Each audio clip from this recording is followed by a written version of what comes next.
काफी लंबा क्लास हो गया, थक गए?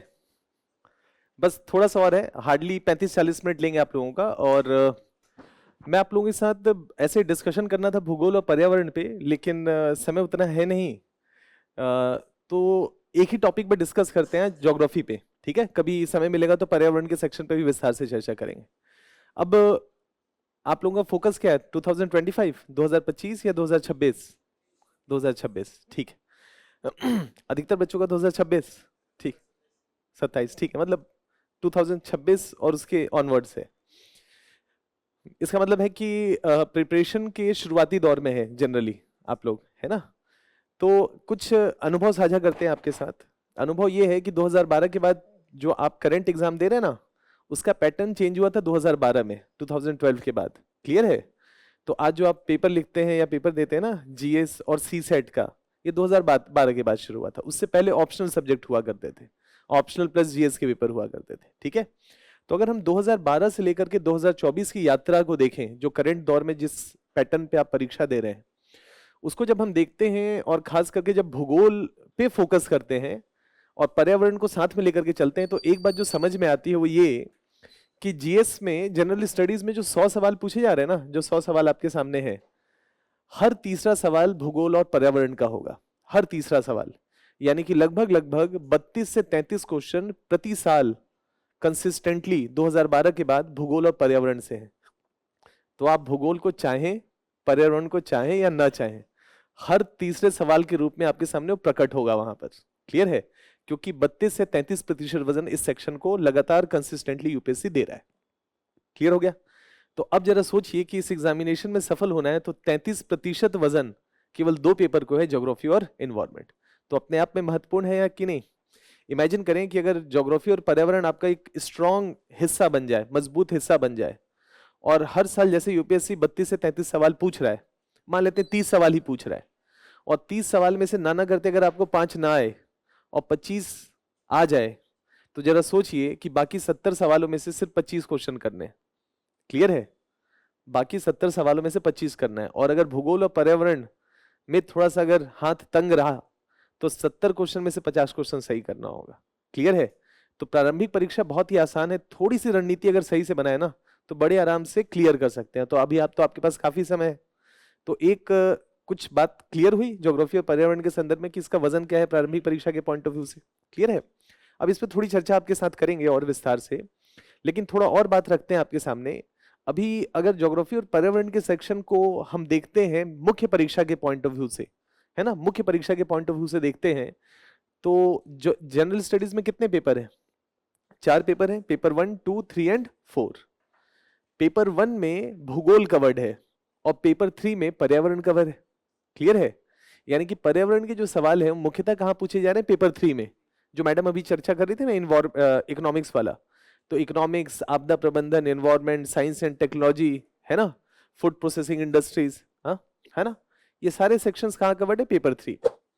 अगर हम पेपर 1 की बात करते हैं और भूगोल की बात करते हैं, तो 3 मेजर सेक्शंस यहाँ पर हैं। पहला भूगोल, दूसरा इतिहास, जो भी आप सोच लें, विश्व इतिहास, भारत के इतिहास, संस्कृति, सब, और तीसरा है सोशल इशू, सामाजिक मुद्दे। क्लियर है? ये 3 चीजें हैं। और हर पेपर में वजन कितना दिया जा रहा है? 250 नंबर, 250 250, है ना। पेपर 1 में 250 नंबर का वजन है, पेपर 2 में सेम, पेपर 3, पेपर 4, तो 1000 नंबर हो गए। अगर हम पेपर 1 को देखते हैं जहां भूगोल कवर्ड है, तो हर साल 8 से 9 सवाल कंसिस्टेंटली 2012 के ऑनवर्ड जो पेपर पैटर्न चेंज हुआ है उसमें यूपीएससी वजन दे रहा है किसको? भूगोल के सवालों को। तो मान लेते हैं कि अभी करंट के पैटर्न में एक क्वेश्चन 10 नंबर का है और एक क्वेश्चन 15 नंबर का है, मतलब 20 सवालों में जो वजन दिया जा रहा है, 10 नंबर के कुल 10 सवाल हैं और 15 नंबर के कुल 10 सवाल हैं, दोनों को जोड़ जोड़ दीजिए तो 250 नंबर हो गए। क्लियर है?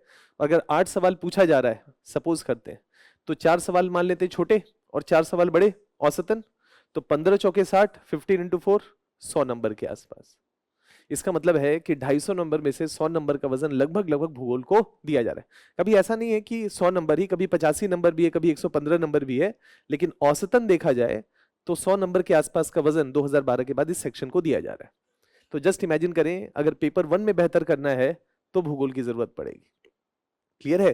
तो अब जरा मेंस के पॉइंट ऑफ व्यू से थोड़ा सोचिए कि जीएस के 4 पेपर हैं, ऑप्शनल के कितने पेपर होते हैं? 2 पेपर होते हैं, दोनों को जोड़ लें तो कुल अंक कितना हो गया? 1500, मतलब 1000 प्लस ऑप्शनल 2, 1500। इसके अलावा एक ऐसे का पेपर, वो कितने नंबर का होता है? 1750 नंबर। और अगर आपको इस एग्जामिनेशन में रैंक लाना है तो 1750 प्लस कुछ और नंबर है कि 1750 ही है? इंटरव्यू के कितने नंबर है? 275। सबको जोड़ लीजिए, कितना हो गया? 2025। और 2025 में से 85% वजन आपके कलम की ताकत निर्धारित करेगी। कलम की ताकत का मतलब है कि 1750 जो अंक हैं, 4 जीएस के पेपर, 2 ऑप्शनल के पेपर और एक ऐसे का पेपर, इसमें आपका परफॉर्मेंस क्या है? इसका मतलब आप ही तय कर रहे हैं ना अपना रैंक।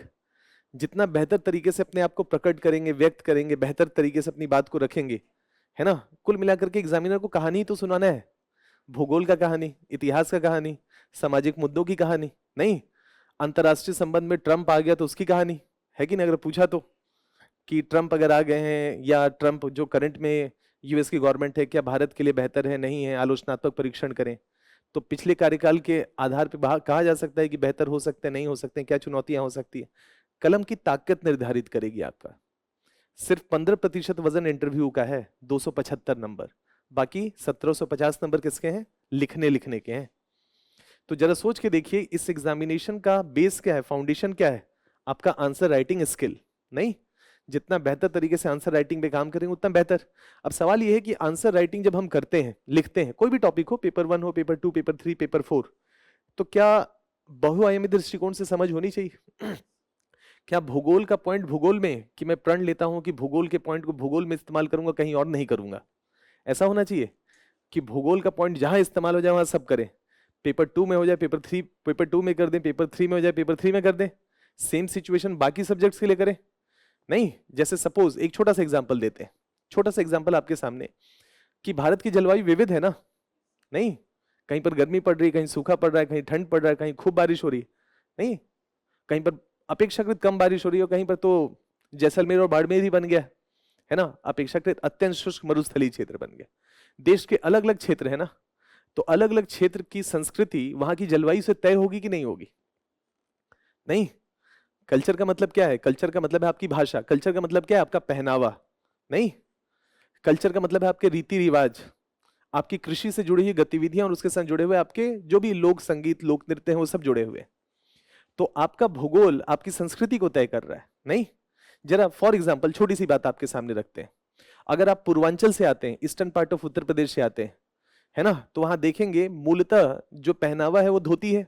अगर ग्रामीण परिवेश को देखा जाए तो मूलतः पहनावा जो मेल मेंबर्स हैं, अगर देखा जाए 1950, 60, 70 के दशक का, तो पहनावा क्या है, धोती। और महिलाओं का पहनावा क्या है, साड़ी। और अगर हम पश्चिमी उत्तर प्रदेश में चले आते हैं या पंजाब और हरियाणा की तरफ चले आते हैं, तो हमारे पहनावे में कुर्ता पैजामा आ जाता है कि नहीं, या महिलाओं के लिए सलवार समीज आ जाता है। अगर इसको आप समझने की कोशिश करें, इस कल्चर को, मतलब पहनावे को, हमारी वेशभूषा को, तो जरा सोचिए कि जो पूर्वांचल का इलाका है, ज्यादा बारिश वाला इलाका है, धान की खेती होती है और धान के लिए घुटने भर पानी होता है कि नहीं। और अगर घुटने भर पानी है तो कुर्ता पैजामा ज्यादा बेहतर है या साड़ी और लुंगी बेहतर है या धोती बेहतर है। बड़े आराम से यहाँ तक घुटने तक मोड़ा जा सकता है कि नहीं। और खेत में उतर करके काम किए और काम करने के बाद अपना फिर हाथ पैर धोए, धोती नीचे, आगे बढ़ गए। तो आपका पहनावा या आपका कल्चर देखा जाए तो किससे तय हो रहा है, भूगोल से। तो अगर यूपीएससी सवाल आपसे पूछेगा कि भारत की सांस्कृतिक विविधता की चर्चा करें, तो उस विविधता का आधार भूगोल भी तो होगा। नहीं, नहीं तो हमने प्रण लिया है कि भूगोल का पॉइंट कहीं और इस्तेमाल नहीं करेंगे तो कल्चर मल्टी डायमेंशनल नहीं बनेगा।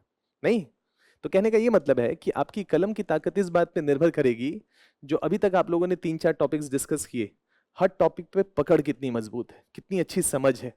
जितना फाउंडेशन स्ट्रांग होगा, जितना कॉन्सेप्चुअल क्लैरिटी अच्छा होगा, उतना आपका आत्मविश्वास बढ़ेगा।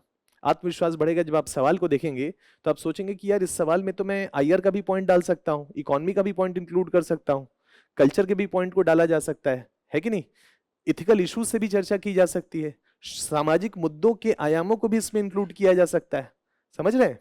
तो एक लंबी यात्रा आपको तय करनी है, एक इंटेलेक्चुअल यात्रा आपको तय करनी है, जिसमें सारे सब्जेक्ट्स पे कॉन्सेप्चुअल क्लैरिटी रखना है। क्लियर है। अब इस संदर्भ में भूगोल के बारे में बात करें कि भूगोल में को कैसे अप्रोच किया जाए, ताकि मैं भूगोल के पॉइंट्स को, भूगोल के आइडियाज को, भूगोल में जो विचार मैंने सीखे हैं उसका इस्तेमाल बहुआयामी दृष्टिकोण से जब जहां जरूरत पड़े कर सकता हूं, है ना। इसके लिए हमको 3-4 आयामों की समझ होनी चाहिए। एक जरा सोच के देखें कि अगर हमको कोई यात्रा करनी है, सपोज करें किसी डेस्टिनेशन तक जाना है स्वयं से चलते हुए, तो क्या हमारे पास जीपीएस होना चाहिए, इनर जीपीएस, कि वहां पहुंचना है तो इस रास्ते से होता हुआ जाऊंगा। और अगर जीपीएस नहीं हुआ तो इनर जीपीएस भटकाव होगा। इधर गए, चाय की दुकान पे पहुंचे, उसने कहा इस किताब से पढ़ रहे हो, यार इस किताब से तो नहीं आता, उस किताब से पढ़ो, तो उस किताब की तरफ चले गए। अब ये आधी यात्रा हुई थी उस किताब की, उतने में किसी ने कहा इससे तो सवाल ही नहीं आया, मन में संशय हुआ, फिर दूसरे किताब की तरफ। तो क्या हुआ, जीपीएस में गड़बड़ी है कि नहीं, कभी इधर कभी उधर कभी उधर। अगर यात्रा करना है तो डायरेक्शन सही होना चाहिए कि नहीं। और आपका डायरेक्शन है सिलेबस, आपका डायरेक्शन कुछ नहीं है, सिलेबस है। कि यूपीएससी क्या पूछेगा, मुझे सिलेबस मालूम होना चाहिए कि भूगोल में है क्या क्या। अगर मुझे सिलेबस की क्लैरिटी होगी तो हर सिलेबस का जो शब्द होगा मैं उसका बिल्कुल अच्छे तरीके से एनालिसिस करूंगा। जैसे फॉर एग्जांपल मान लेते हैं अगर यूपीएससी सवाल पूछता है या कोई भी एक टॉपिक है, जैसे क्या हिमालय हमारे लिए महत्वपूर्ण है? लगता है ना, मतलब इसमें तो कोई दो राय है नहीं कि हिमालय हमारे लिए महत्वपूर्ण है। सवाल यह है कि महत्वपूर्ण है, लिखा होगा हिमालय, हिमालय के संदर्भ में, या हिमालय की समझ, क्या समझ, हिमालय की क्या समझ। तो अगर हम थोड़ी देर पूछें कि अगर यूपीएससी हिमालय पे पूछेगा तो क्या पूछेगा, तो एक, क्या हिमालय संभावनाओं का क्षेत्र हो सकता है? क्या कुछ पॉसिबिलिटी है ना, संभावनाएं, क्या चुनौतियां हो सकती है हिमालय के क्षेत्र में? क्या हिमालय हमारे लिए महत्वपूर्ण है, मतलब संभावनाएं हैं, तो संभावनाएं हो सकती हैं। क्या कुछ चुनौतियां हिमालयन क्षेत्रों में हो सकती हैं, अलग अलग दृष्टिकोण से हो सकती है ना? क्या उन चुनौतियों के साधने के लिए सरकार चुप होगा या कुछ प्रयास कर रहा होगा? क्या प्रयास काफी होंगे या नाकाफी हो सकते हैं? कुछ सीमाएं हो सकती हैं, कुछ कमियां हो सकती हैं, और अगर कमियां होंगी तो सुझाव क्या होंगे, क्या किया जाए? नहीं, तो हिमालय एक शब्द है, लेकिन हिमालय का एनालिसिस तो हमारी जिम्मेदारी है ना, कि हिमालय के बारे में सोचे कि महत्व क्या है। जरा सोचिए, आपके यूपीएससी में सिलेबस में पेपर 1, पेपर 2, पेपर 3, पेपर 4 है, हिमालय का महत्व पूछ रहा है। सपोज करते हैं अगर मुझे नहीं पता है हिमालय का महत्व, मैं भू-आयामी दृष्टिकोण से, मल्टी डायमेंशनल दृष्टिकोण से आपके सामने बात रखता हूं, हिमालय का महत्व पूछ लिया, तो क्या भौगोलिक दृष्टिकोण से हिमालय का महत्व हो सकता है? जलवायु के दृष्टिकोण से, है ना, ऊर्जा के पॉइंट ऑफ व्यू से, पानी के दृष्टिकोण से हो सकता है, तो भौगोलिक दृष्टिकोण से महत्व हो सकता है, हो सकता है। क्या ऐतिहासिक दृष्टिकोण से हिमालय ने कुछ भूमिका निभाई है? हो सकता है निभाया होगा, कुछ बता सकते हैं उसके बारे में।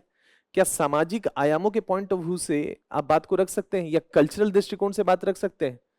बौद्ध दर्शन का उद्भव और विकास, तिब्बत तक उसका प्रसार, कहीं ना कहीं हिमालय की इसी घाटियों ने एक भूमिका निभाई होगी। हिमालय में बहुत सारी घाटियां हैं जो उसको क्रॉस करने के लिए, क्या कहते हैं उसको, पासिस, दर्रे, तो दर्रे की चर्चा हो सकती है कि नहीं संस्कृति के पॉइंट ऑफ व्यू से। क्या विभिन्न प्रकार के ट्राइबल ग्रुप्स इस क्षेत्र में निवास करते हैं, जैसे गद्दी है, बकरीवाल कम्युनिटीज हैं, है ना, नहीं तो पश्मीना कहां से आता, पश्मीना ऊन, है कि नहीं? तो कल्चरल दृष्टिकोण से चर्चा, मैं कह रहा हूं कि मैं कुछ नहीं जानता, मैं सिलेबस ही जानता हूं। अब पूछा हिमालय, तो मैं कहूंगा ऐतिहासिक दृष्टिकोण से महत्वपूर्ण है, सांस्कृतिक दृष्टिकोण से महत्वपूर्ण है, भौगोलिक दृष्टिकोण से महत्वपूर्ण है, नहीं, सोशल इश्यूज के पॉइंट ऑफ व्यू से, या विविधता के पॉइंट ऑफ व्यू से देखा जाए, सामाजिक विविधता के पॉइंट ऑफ व्यू, तो विभिन्न ट्राइबल ग्रुप्स इस क्षेत्र में निवास करते हैं जो भारत को की सांस्कृतिक धरोहर को समृद्ध बनाते हैं, उसके बारे में चर्चा की जा सकती है। क्या इंटरनेशनल रिलेशंस के पॉइंट ऑफ व्यू से चर्चा की जा सकती है? चीन के लिए विभाजक का काम कर रहा है कि नहीं, डिफेंस प्रोवाइड कर रहा है, बात हो सकती है कि नहीं हो सकती है ना? पेपर 3 में आ जाते हैं, तो क्या आर्थिक दृष्टिकोण से हिमालय की कुछ महत्ता हो सकती है, संसाधनों के पॉइंट ऑफ व्यू से? नहीं, हम आपको बस कह रहे हैं कि सिलेबस याद रख लीजिए, हिमालय के बारे में कितनी चर्चा हो सकती है। हमको कुछ नहीं पता है हिमालय के बारे में, हमको तो सिलेबस पता है, हम तो सिलेबस से कर रहे हैं।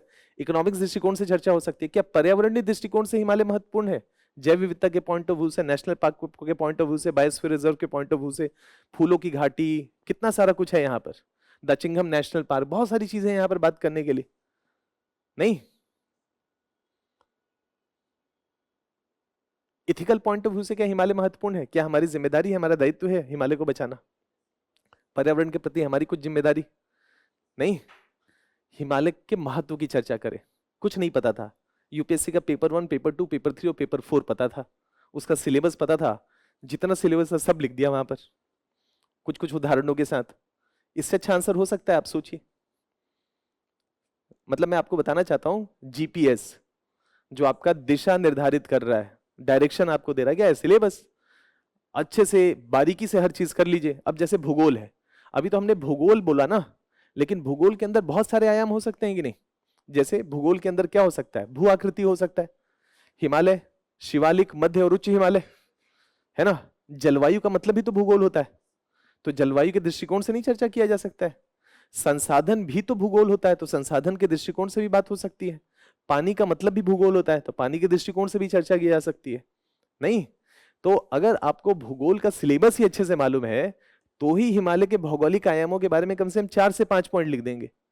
अगर इकोनॉमिक्स का आपको डिटेल से सिलेबस मालूम है, तो कम से कम 3-4 आयामों से इकोनॉमिक दृष्टिकोण से हिमालय की चर्चा कर देंगे।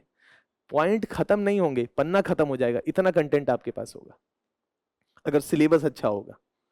पूछेगा जब भी प्रभाव क्या होंगे, तो ये सारे प्रभाव ही तो हैं, सांस्कृतिक, भौगोलिक, अलग अलग जो भी पूछेगा। तो आपका सिलेबस आपका जीपीएस होगा, बहुत सारी जगहों पे मदद करेगा। जहां आंसर नहीं मालूम होगा बस सिलेबस सोचिएगा कि क्या इन सिलेबस के आधार पर प्रभावी आंसर लिखा जा सकता है, रास्ता मिल जाएगा। क्लियर है? अगर भूगोल में अच्छा करना है तो भूगोल का सारा सिलेबस अच्छा होना चाहिए कि नहीं? मतलब यार भूगोल में पूछेगा क्या? तो अगर भूगोल का सिलेबस आपको मालूम है कि यार भूगोल का मतलब ये होता है, ये टॉपिक होता है, ये टॉपिक होता है, ये टॉपिक होता है, और सब टॉपिक तैयार कर लिए, फिर बचता क्या है? कुछ बचेगा? क्या करेगा? उन्हीं में सवाल पूछेगा। तो अगर आपका सिलेबस शानदार है और सिलेबस को ध्यान में रखकर आपने यात्रा की है, तो अगला नंबर क्या आता है कि चलो हमने सब पढ़ लिया भूगोल में, सिलेबस का थ्रेडबेयर एनालिसिस कर लिया, तो आता है PYQ, प्रीवियस ईयर क्वेश्चन। अब जरा देखते हैं कि जो थ्रेडबेयर एनालिसिस हमने किया है ना, जो भी हम लोगों ने पढ़ा है, और भूगोल का कुछ नहीं छोड़ा हूं, सब कुछ कर लिया है, तो उसके बाद कुछ नहीं, उसके बाद जो दूसरा टॉपिक है उसमें क्या है? Previous year question papers. वो क्या है? आपका बैरोमीटर है, प्रेशर झेलने की क्षमता बताता है कि यार जो हमने पढ़ा है ना, पढ़ने के बाद सवाल हो रहे हैं कि नहीं हो रहे। नहीं हो रहे तो सारा मामला गड़बड़ है। पढ़ने के बाद अगर सवाल ना हो तो फिर पढ़ने का फायदा है क्या? कुछ अनप्रोडक्टिव है वो। और पढ़ने के बाद जब सवाल होने लग जाए, दुविधा हो वो अलग बात है, पढ़ा पढ़ा सा लग रहा है, ये दुविधा है। नहीं आ रहा है, ये गड़बड़ स्थिति है। पढ़ा पढ़ा सा लग रहा है वो तो रिवीजन से हो जाएगा, नहीं तो सवाल देखने के बाद ये लगना चाहिए कि रेंज में तो है ना। पढ़ा पढ़ा सा है, कंफ्यूजन हो सकता है ABCD में, क्योंकि मेमोरी बेस्ड हो सकता है, कुछ सूचनात्मक हो सकता है, कहीं पर रिवीजन नहीं हुआ है, वो एक अलग सिचुएशन है। लेकिन PYQ आपको दिशा तो आपका मेंटेन है, लेकिन दिशा के साथ साथ आपको समय पे चेक कर रहा है कि उस दिशा में गति ठीक है कि नहीं, समय से चल रहे हैं कि नहीं चल रहे हैं। तो PYQ लगातार आपको जांचता परखता रहेगा, आपको आत्मविश्वास देता रहेगा, गति देता रहेगा, पुश देता रहेगा। जैसे आपने एक चैप्टर किया, सपोज करें ज्वालामुखी, भूगोल में एक टॉपिक है ज्वालामुखी, आपने पूरा ज्वालामुखी पढ़ लिया, और ज्वालामुखी का आपने कहा कि लाओ जरा 10 साल का सवाल देखते हैं, बैठ के करते हैं, किया सारा सवाल, और सारा सवाल हो गया, तो सुख की अनुभूति होगी कि नहीं होगी? और वो सुख आपको भूकंप की तरफ धकेलेगा कि नहीं, कि यार अगला भूकंप वाला करते हैं, अब ज्वालामुखी सही हो गया, भूकंप के टॉपिक पे चलते हैं। कहने का ये मतलब है कि जब क्वेश्चंस आप करते हैं ना, तो एक इनर पीस मिलता है आपको। इनर पीस इस संदर्भ में कि क्या होता है कि इंसान जो है ना, मेहनत करता है तो उसको फल भी चाहिए होता है थोड़ा, है ना। तो मेहनत क्या था? ज्वालामुखी। और फल क्या था? वो सवाल करते ही आपको क्या लगा? सेटिस्फैक्शन जनरेट हुआ, और वो सेटिस्फैक्शन आपको फर्दर पुश करेगा नेक्स्ट टॉपिक की तरफ, कि इसी रणनीति से अगले टॉपिक को करता हूं। उसमें जब आप अच्छा करेंगे फिर तीसरे टॉपिक की तरफ, फिर चौथे टॉपिक की तरफ, अपने आप ऊर्जावान रहेंगे। तो क्वेश्चन इसलिए भी करना चाहिए, सिर्फ इसलिए नहीं कि अपने आप को जांचना है, इसलिए भी कि अपने आप को बूस्ट करना है। जब आप सही सवाल करते हैं तो आपका आत्मविश्वास बढ़ता है, आपके मेहनत करने और लगन आपकी उस पार्टिकुलर समय में उस चीज को करने की बढ़ जाती है, इसलिए भी सवाल किया जाना चाहिए। तो दूसरा एक महत्वपूर्ण पक्ष क्या है भूगोल के पॉइंट ऑफ व्यू से? एक सिलेबस की अच्छी समझ होनी चाहिए, दूसरा PYQ। अब सवाल यह है कि UPSC है ना, अनप्रेडिक्टेबल पब्लिक सर्विस कमीशन, तो 2012 से 2024 के बीच में क्या एक ही प्रकार का सवाल पूछता होगा, या सवालों के नेचर में भी कुछ बदलाव किया होगा उसने समय के साथ साथ? तो अगर उस प्रकृति को हम समझें तो उसके अनुरूप अपने प्रिपरेशन के प्रोसेस को ढाल सकते हैं कि नहीं, कि यार अब सवालों की प्रकृति जो पूछी जा रही है वो इस प्रकार की है। अगर इस प्रकार के सवाल पूछे जा रहे हैं तो पढ़ते समय जब भी मैं एक टॉपिक पढ़ूं तो मुझे ध्यान रखना है कि भूगोल से इस प्रकार के सवाल इस टॉपिक से बन सकते हैं। तो हम क्या रहेंगे? अलाइंड रहेंगे ना, कि अभी जैसे 2012 में अगर मैं एक मोटी मोटी बात करूं तो 2012 में ना अधिकतर सूचना वाले सवाल पूछे जाते थे भूगोल में। भूगोल का मतलब मैप समझ लिया था UPSC ने, क्लियर है? मैप वाले सवाल डाल देता था, सूचना वाले सवाल डाल देता था, कॉन्सेप्ट वाले सवाल कम रहते थे। अब जैसे जैसे हम 2019-20 की तरफ बढ़े तो UPSC आपसे वैसी समझ मांग रहा है जिसमें कॉन्सेप्चुअल क्लैरिटी मस्ट होना चाहिए, मतलब एक अच्छी समझ, एक अच्छा पकड़ टॉपिक का होना चाहिए। लगातार ऐसे सवालों की संख्या बढ़ती चली जा रही है, और अब तो सवाल ऐसे आ रहे हैं जिसको हम फंडामेंटल अप्लाइड सवाल पूछते हैं। अप्लाइड सवाल किसी किताब में नहीं पढ़ा जाता है। अप्लाइड सवाल जो टॉपिक पे आपकी पकड़ है कॉन्सेप्ट की, उस समय आपको सोचना पड़ेगा कि इस कॉन्सेप्ट के अनुसार ये बात ठीक है या गलत है। क्लियर है? और अगर कॉन्सेप्ट बेहतर होगा तो वैसे सवाल बेहतर तरीके से कर सकते हैं। तो तीसरा एक इंपॉर्टेंट पक्ष है भूगोल के पॉइंट ऑफ व्यू से, वो ये है कि सवालों की प्रकृति को भी समझना, ताकि हम आज के कंटेम्पररी जो पूछे जा रहे हैं यूपीएससी के सवाल उसके अनुसार अपने प्रिपरेशन को ढाल सके। और चौथा, सिलेबस में ये बातें हैं, पढ़े कहां से, स्रोत क्या हो। नहीं, अगर मान लीजिए सिलेबस समझ में आएगा कि ये सारी चीजें, तो एक इंपॉर्टेंट पक्ष क्या है, पढ़ा आप कहां से जाना चाहिए। इन 4 चीजों की अगर आपकी समझ होगी तो इसका मतलब है दिशाहीन नहीं होंगे ना, दिग्भ्रमित नहीं होंगे, गति लगातार रहेगी। तो पहला चीज क्या है, सिलेबस, दूसरा पीवाईक्यू, तीसरा पीवाईक्यू प्रकृति, और चौथा सिलेबस। ये 4 बातें आपकी बेहतर तरीके से समझ भूगोल के पॉइंट ऑफ व्यू से होनी चाहिए। क्लियर है। अब थोड़ा समय कम है तो थोड़ा थोड़ा मैं डिस्कस कर पाऊंगा, जैसे इन चारों चीजों को टच करता हूं। बाकी जब क्लासेस होंगी तो उसके बारे में तो चर्चा होती ही रहेगी। जैसे मान लेते हैं, अगर पहली बात मैं कहूं तो जो आपका नोटिफिकेशन आएगा ना अभी 2-3 महीने के बाद, उस नोटिफिकेशन में जो मतलब आएगा यूपीएससी का, उसमें यूपीएससी सिलेबस लिखता है। और प्रीलिम्स एग्जामिनेशन में जो ऊपर लिखा हुआ है ना एक लाइन में, विश्व और भारत का भूगोल, क्या, सामाजिक, भौतिक, सामाजिक और आर्थिक भूगोल, या भौतिक, आर्थिक और सामाजिक भूगोल, 3 शब्द है बस। प्राकृतिक, सामाजिक, आर्थिक। किसका, भारत का। किसका, विश्व का। बूझो तो जाने। नहीं, प्राकृतिक का मतलब क्या, सामाजिक का मतलब क्या, आर्थिक का मतलब क्या। मतलब अपने आप में गंभीर है ना, बहुत सारी बातें हो सकती है। आर्थिक का मतलब कृषि हो सकता है, आर्थिक का मतलब उद्योग धंधा हो सकता है, आर्थिक का मतलब रोड, रेलवे, एयरवे सब हो सकता है, इंफ्रास्ट्रक्चर हो सकता है। नहीं, बहुत सारी बातें हो सकती हैं आर्थिक में। तो कह रहा है एक लाइन का सिलेबस है, क्या करिए, विश्व का रोड पढ़िए, विश्व का वो लौह इस्पात उद्योग करिए, कोयला पढ़िए, है ना, एनर्जी रिसोर्सेस करिए, सब क्या है, आर्थिक ही तो है। भारत का भी करिए, विश्व का भी करिए। लेकिन अगर आप इसको डिकोड करेंगे, हर चीज को डिकोड करेंगे, आर्थिक का मतलब क्या, भौतिक का मतलब क्या, सामाजिक का मतलब क्या, तो जब उसकी डिकोडिंग अच्छे से कर लेंगे तब आप समझेंगे ना कि अच्छा अब ये मेरा सिलेबस है।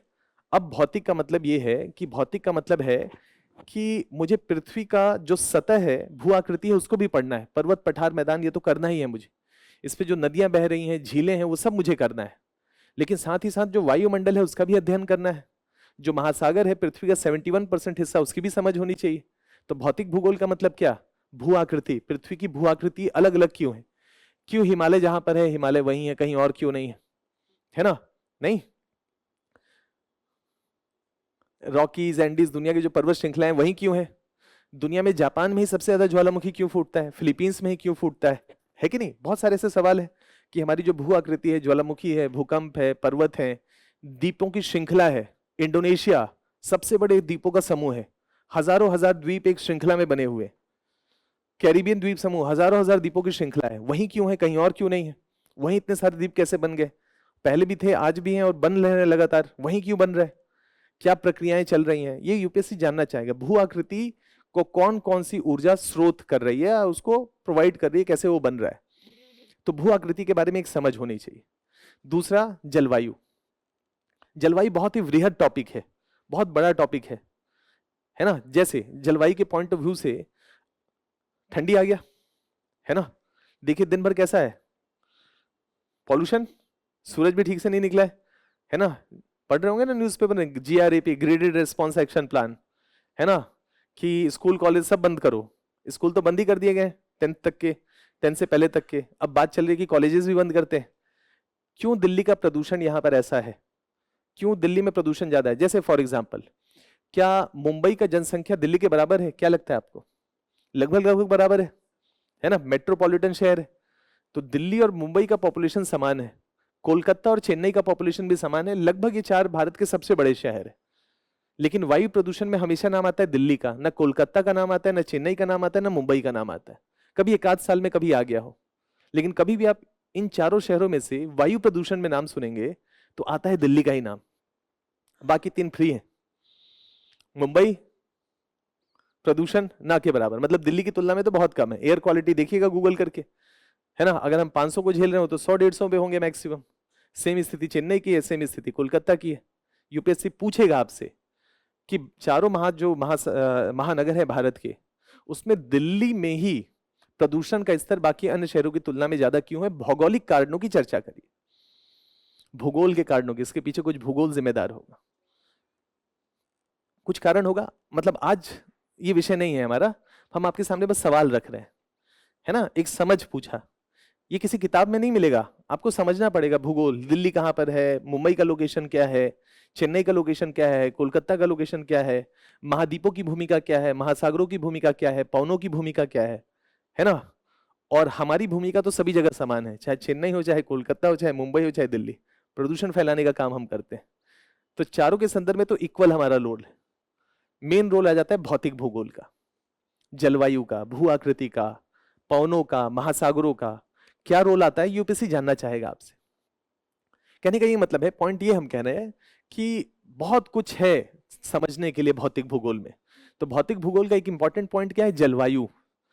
दिल्ली का प्रदूषण शीत ऋतु में ज्यादा होता है ग्रीष्म ऋतु की तुलना में। शीत ऋतु अभी है ना, अभी प्रदूषण का स्तर बढ़ जाता है, और गर्मी के दिनों में प्रदूषण का स्तर कम हो जाता है। क्या कारण हो सकते हैं उसके कारण, गर्मी और ठंडी में कुछ कारण हो सकता होगा, तो कुछ कारण की समझ होनी चाहिए कि नहीं। जैसे अगर आपसे इंटरव्यू में ही पूछ ले कि अच्छा आप दिल्ली से हैं, है ना, दिल्ली में प्रदूषण का स्तर बाकी अन्य महानगरों की तुलना में क्यों ज्यादा होता है ना, पूछेगा हो सकता है। या कहेगा कि दिल्ली में ग्रीष्म ऋतु की तुलना में शीत ऋतु में प्रदूषण का स्तर ज्यादा क्यों होता है, क्या हम शीत ऋतु में ही ज्यादा प्रदूषण करते हैं, है ना, ग्रीष्म ऋतु में नहीं करते, बराबर ही करते हैं। लेकिन शीत ऋतु में अपेक्षाकृत ग्रीष्म ऋतु की तुलना में क्या क्यों ज्यादा होता है, कुछ भौगोलिक रीजन तो होगा ना। तो क्लाइमेट की एक अच्छी समझ होनी चाहिए कि शीत ऋतु में ही क्यों अपेक्षाकृत, है ना। तो क्लाइमेटोलॉजी, जैसे अभी आपने सुना होगा, अभी हाल ही में एक चक्रवात आया था उड़ीसा में, नाम क्या था, दाना पानी। दाना पानी मतलब दाना याद रखिए तो, है ना, साइक्लोन का नाम था दाना, आया, हिट किया।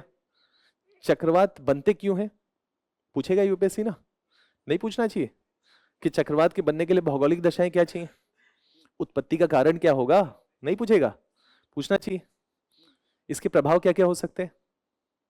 और अगर चक्रवात आता है तो इसका आप क्या ये एक प्रकार की आपदा हो सकती है, तो इस आपदा का प्रबंधन कैसे हो, क्या भारत सरकार कुछ कर रहा होगा आपदा प्रबंधन को लेकर के, क्या हमारे देश में कोई कानून होगा, पॉलिसी होंगे, स्कीम्स होंगे, कुछ रणनीतियां होंगी। तो यूपीएससी पूछेगा ना, चक्रवात से आप क्या समझते हैं, चक्रवातों के विकास के लिए आवश्यक दशाओं की चर्चा करें, साथ ही साथ इसके प्रभावों के साथ साथ इस आपदा को साधने की रणनीति की भी को भी गिनाएं, या आलोचनात्मक परीक्षण करें। तो आलोचनात्मक परीक्षण करना होगा तो क्या करना होगा, पहले तो बताना होगा कि सरकार क्या क्या कर रहा है, फिर उसकी कमियां बतानी पड़ेंगी कि उसमें कमियां क्या क्या है, और फिर सुझाव देना पड़ेगा, है ना। ब्यूरोक्रेट है ना, कमी निकाल के थोड़ी ना छोड़ देंगे, कमी का समाधान देंगे ना। नहीं, जब डीएम बनेंगे तो बस कहेंगे ये गलत है, ये गलत है, ये गलत है, और सब इंतजार करेंगे साहब गलत बोलने के बाद समाधान भी बताएंगे। नहीं, कप्तान होंगे ना आप अपने जिले के, और सारी सब आपके कमांड का इंतजार करेंगे ना कि सर बोलेंगे तो करेंगे, और नहीं बोलेंगे तो सारी मशीनरी ठप, और आपको पता ही नहीं कि चक्रवात का आपदा का प्रबंधन कैसे करते हैं, है ना।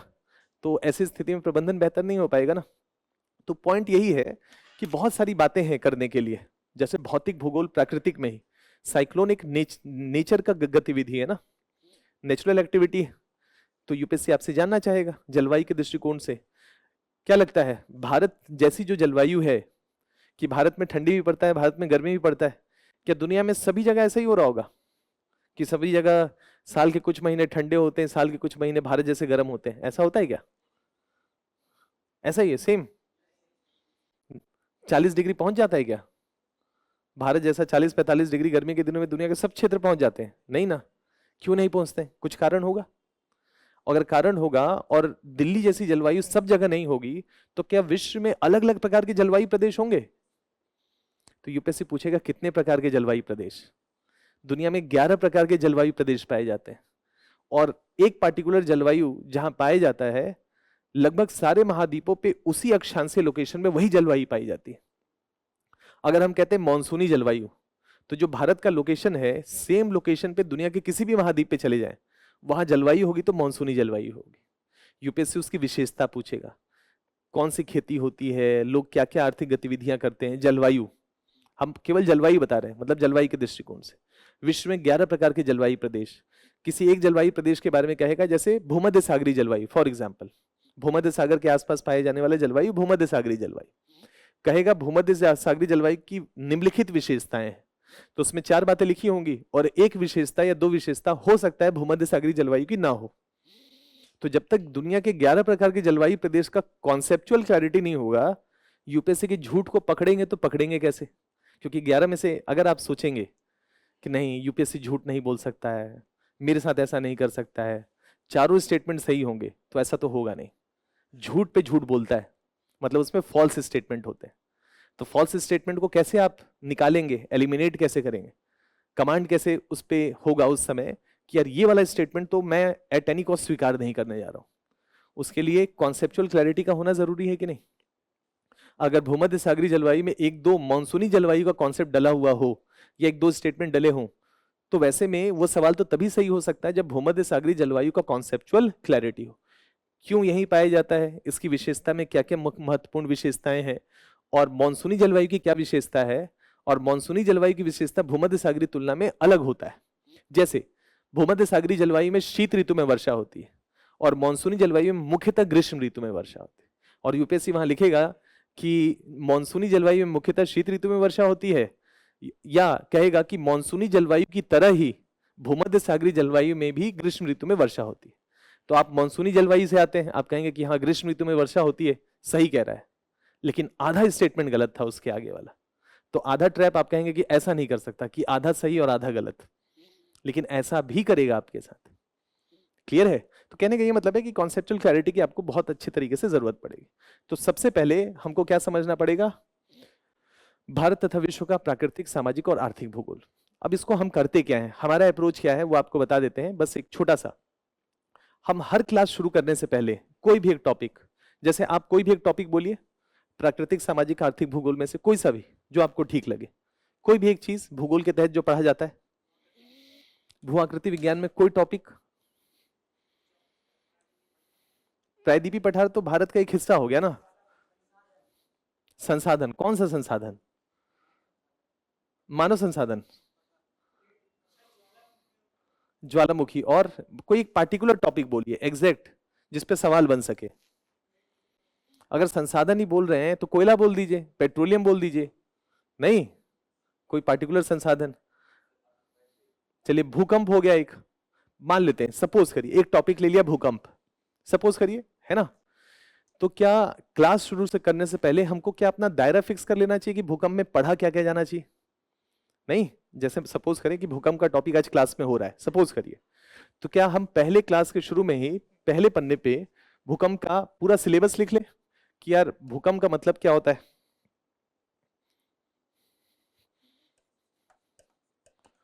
भूकंप मतलब अर्थक्वेक।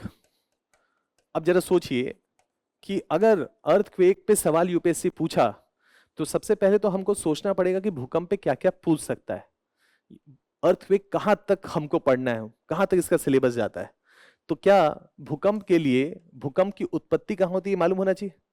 तो कुछ शब्द होते हैं ना, जैसे सुना होगा फोकस, एपिसेंटर या अधिकेंद्र, ऐसे कुछ शब्द सुने होंगे, मान लेते हैं इससे जुड़ा हुआ है। भूकंप क्या है? तरंगे हैं। कोई व्यक्ति आता है जो हमको झकझोर देता है, या कोई तरंगे आती है, कुछ तरंगे आती है ना, तो इसका मतलब है कि भूकंप से तरंगे जनरेट होती हैं। नहीं तो तरंगों की समझ होनी चाहिए, पी, एस और एल।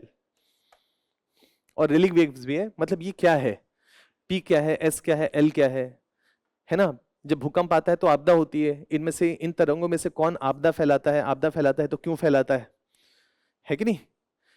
मान लेते हैं पी, एस और एल तरंगे पढ़ लिया। अब भूकंप का मान लेते हैं कॉन्सेप्चुअल क्लैरिटी हुआ तरंगों के पॉइंट ऑफ व्यू से। अब इस तरंगों के साथ एक कॉन्सेप्ट है, उसको कहते हैं छाया क्षेत्र, शैडो जोन का कॉन्सेप्ट। अभी चर्चा नहीं कर रहे हैं, मतलब एक इंपॉर्टेंट कॉन्सेप्ट छाया क्षेत्र। क्या भूकंप विश्व में सभी जगह आते हैं या कुछ जगहों पे आते हैं ज्यादा? तो क्या इसका ग्लोबल डिस्ट्रीब्यूशन या वैश्विक वितरण करना चाहिए? ग्लोबल डिस्ट्रीब्यूशन विश्व में कहां कहां पर। क्या भारत में भूकंप आता है तो क्या भारत में भी वितरण करना चाहिए? पूछ रहे हैं आपसे, करना चाहिए। अब इन दोनों को देखिए, क्या हाल ही में कुछ भूकंप आया है करंट के पॉइंट ऑफ व्यू से? वितरण अगर कर रहे हैं तो अगर पिछले 1-1.5 सालों में अगर भूकंप कहीं आया हो तो क्या उसको लेकर के यूपीएससी सवाल नहीं पूछ सकता है कि यहां भूकंप आने का कारण क्या है? नहीं। जैसे फॉर एग्जांपल तुर्की में अभी लास्ट ईयर सबसे बड़ा भूकंप आया था, मतलब अगर इस सदी का देखा जाए तो। इसके अलावा ताइवान का नाम सुने होंगे, अभी लास्ट ईयर ही भूकंप आया था यहां पर भी। और एक देश है अफ्रीका में, मोरक्को, मतलब ये तीनों बड़े भूकंप आए थे जहां पर क्षति हुई, आपदा हुई, लोग गुजरे। मोरक्को में भूकंप आने का कारण अलग था, तुर्की में भूकंप आने का कारण अलग था, ताइवान का अपना कारण था। यूपीएससी पूछ सकता है ना कि हाल ही में तुर्की में जो भूकंप आया उसके निम्नलिखित कारण है 1 2 3 4, उसमें से हो सकता है एक दो स्टेटमेंट सही हो, एक दो स्टेटमेंट गलत हो। अगर हम वैश्विक वितरण करें और करंट ना जोड़ें तो हो सकता है कि हमारा प्रिपरेशन अधूरा रह जाए ना, नहीं? तो कहने का मतलब है कि ये आयाम भी इसमें जोड़ा जाना चाहिए। अब ये बताइए, क्या भूकंप का चाहे विश्व में हो, भारत में हो, क्या इसका प्रभाव होगा? इसके कुछ प्रभाव होंगे? यूपीएससी पूछेगा ना प्रभाव बताएं, तो क्या लिखेंगे? Positive, negative? भूकंप का पॉजिटिव क्या लिखेंगे? दोनों बोले ना, क्योंकि पी और एस तरंगे आती है ना। किस गहराई से आया पता चलता है ना कि इस गहराई से भूकंप आया। और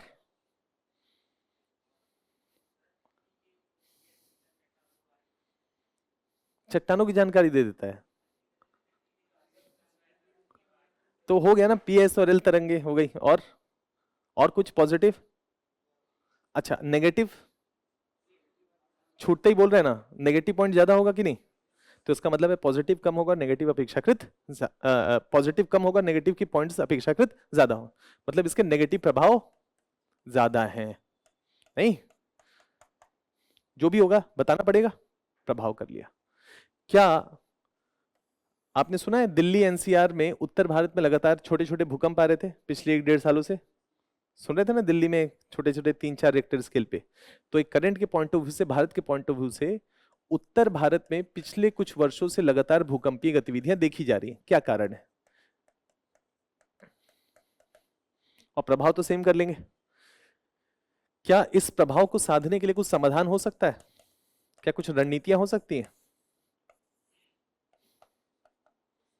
कि छोड़ दें भगवान भरोसे, जो होगा देखा जाएगा? या कुछ प्रयास करना चाहिए? तो सरकार कुछ प्रयास कर रही होगी, तो उस प्रयास को लिखना भी तो पड़ेगा। जैसे आप डीएम जाएंगे तो भूकंप आ गया, क्या कर सकते हैं आगे, अब तो गुजर गए लोग, फंसे हैं। ये कुछ करेंगे? करेंगे ना, है कि नहीं? जितना भी संसाधन और जितने लिमिटेड रिसोर्सेज हो, छोड़ेंगे तो नहीं ना। तो गवर्नमेंट ऑफ इंडिया की कुछ रणनीतियां तो होंगी, बताना पड़ेगा, है ना। इतना कर लेंगे तो मुझे अब बताइए, भूकंप में कुछ बचा? अगर आपको लग रहा हो तो, जितना भी थोड़ा बहुत समझ हो उसके बारे में सोचिए। ये हमारा दायरा हो गया। ऐसे पहले दायरा फिक्स करेंगे हर टॉपिक का, फिर क्या करेंगे, अगले 3 घंटों में हर आयाम की चर्चा कर लेंगे। भूकंप कंप्लीट। अब आप मुक्त हैं, जाइए प्रारंभिक परीक्षा, मुख्य परीक्षा करिए। ना हो तो कहिए कि सर ने नहीं कराया, और अगर दुविधा हो तो बार बार रिवीजन करने की जरूरत है नहीं। इसी तरीके से अगर हर टॉपिक को किया जाए, भूकंप हो, ज्वालामुखी हो, जैसे संसाधन कहा उन्होंने, चाहे प्राकृतिक संसाधन हो चाहे मानव संसाधन हो, जनसंख्या के बारे में चर्चा हो रही हो, रिसोर्सेज के बारे में चर्चा कर रही हो, अगर हम हर टॉपिक का ऐसे ही दायरा बनाए और इसी तरीके से उसकी समझ बना ले तो हो गया। नहीं, सिलेबस का पर्पज ये है, समझ रहे, डिकोड करना। ये नहीं पढ़ लेना बस, उसको पढ़ने के बाद सोचना कि इससे क्या क्या संभावनाएं बनती हैं, है ना। हर पन्ने पे, शुरुआती पन्ने में आप जो भी टॉपिक पढ़ रहे हो उसको डिकोड करिए। डिकोड करना बहुत जरूरी प्रोसेस है, क्योंकि डिकोड करने की प्रोसेस में आपको दायरा समझ में आता है कि यार मुझे ना इसमें इन इन चीजों की समझ होनी चाहिए। और जैसे जैसे आप उसको डिकोड करके हर चीज की समझ बढ़ाते चले जाते हैं ना, उस पार्टिकुलर टॉपिक पे आपका कमांड बढ़ता चला जाता है। और फिर जब एक बार दायरा ठीक से बना लिए और एक बार ठीक से पढ़ लिए, तो अगली बार कुछ नया नहीं पढ़ना है, अगली बार तो बस रिवीजन ही करना है ना। तो अगर दायरा ठीक से बनाया जाए, डिकोड ठीक से किया जाए, तो जीपीएस सही होगा कि नहीं? और जीपीएस सही होगा तो हर टॉपिक पे समय के साथ साथ कमांड बढ़ता चला जाएगा, एक अच्छी स्थिति में पहुंचते चले जाएंगे। यह है सिलेबस का महत्व, समझ रहे हैं? ये है सिलेबस का महत्व। तो आगे आने वाले समय पे चर्चा करते रहेंगे इसके बारे में। सिलेबस के अलावा अगर देखा जाए तो जो मैं पॉइंट आपके सामने रख रहा था वो ये सिलेबस है, विस्तार से चर्चा करेंगे, हर चीज को डिकोड करना पड़ेगा हमको। अगर हम क्वेश्चंस देखें तो मैंने आपके सामने वही बात रखी है कि भूगोल के सवालों को देखें तो, भूगोल और पर्यावरण के सवालों को देखें तो लगभग 30 सवाल पूछा जा रहा है। जैसे इस बार 2024 में 16-17 सवाल भूगोल से पूछे गए। लेकिन एक बात जो है वो ये है कि शायद आपको मालूम है कि नहीं पता नहीं, कि यूपीएससी ना जो एग्जाम कंडक्ट कराता है आईएएस आईपीएस के लिए, उसके साथ एक और एग्जाम होता है आईएफएस का, इंडियन फॉरेस्ट सर्विस का। उसके प्रारंभिक परीक्षा का भी ना पेपर सेम होता है। यानी कि यूपीएससी का जिस दिन आप पेपर देने जाएंगे उसमें से बहुत सारे बच्चे केवल ऑप्ट किए होंगे आईएफएस के लिए, और कुछ बच्चे ऑप्ट किए होंगे दोनों के लिए, UPSC plus Indian forest service. यानी कि दोनों पेपर के लिए समान पेपर है। फॉरेस्ट का मतलब जंगल हो गया ना, जंगल, वनस्पति, जैव विविधता। तो जरा सोचिए कि अगर यूपीएससी इंडियन फॉरेस्ट सर्विस का एग्जाम यूपीएससी के साथ कंडक्ट करा रहा है, तो क्या 100 सवालों में पर्यावरण के सवालों की संख्या कम होगी? वजन कम कर पाएगा यूपीएससी? जब तक आईएफएस का एग्जाम साथ में होता रहेगा पेपर आउट है? नहीं, कि पर्यावरण के सवालों की संख्या तो रहेगी ठीक ठाक? नहीं, कम से कम पर्यावरण का तो पेपर आउट है ना एक तरीके से, वजन कि पर्यावरण का तो वजन यूपीएससी में हर साल रहेगा। इसलिए जनरली 15 से 20 सवाल पर्यावरण के सेक्शन के होते हैं। अब जैसे मैंने आपके सामने बात रखा कि कितने सवाल होते हैं दोनों को मिला के, 30 सवाल। अब 30 सवाल में होता क्या है, जिस साल पर्यावरण के सवालों की संख्या बढ़ जाती है ना, उस साल भूगोल के सवालों की संख्या कम हो जाती है। जिस साल भूगोल के सवालों की संख्या बढ़ जाती है, पर्यावरण के सवालों की संख्या, लेकिन वजन वही रहता है 30 के आसपास। तो आप यहां पर जिस जिस साल भी देखेंगे एक पैटर्न कि जिस जिस साल भी भूगोल के सवालों की संख्या कम हुई, उसी साल अगर पर्यावरण के सवालों की संख्या देखेंगे तो उस साल पर्यावरण के सवालों की संख्या अपेक्षाकृत बहुत ज्यादा थी। और जिस साल भूगोल के सवालों की संख्या ज्यादा थी, उस साल पर्यावरण के सवालों की संख्या अपेक्षाकृत कम थी। तो यूपीएससी का पेपर अगर देखा जाए भूगोल और पर्यावरण का आउट है कि 30 सवाल तो रहेंगे। अब ये डिपेंड करता है उस साल के बेसिस पे कि पर्यावरण के सवालों की संख्या ज्यादा होगी या ज्योग्राफी के सवालों की संख्या ज्यादा। लेकिन पर्यावरण की समझ भूगोल के बिना संभव नहीं है। बिना जलवायु की समझ के पर्यावरण की समझ आप कैसे बना लेंगे? जैसे छोटा सा एग्जांपल आपके सामने रखते हैं, थोड़ा समय कम है। कोई राजस्थान से, आप में से? राजस्थान कहां से हैं आप? बाड़मेर से। पेड़ के पत्तों का आकार बड़ा बड़ा होता है छोटा छोटा होता है? खिजड़ली का पेड़ मान लेते हैं, छोटा छोटा। खिजड़ी का छोटा छोटा होता है।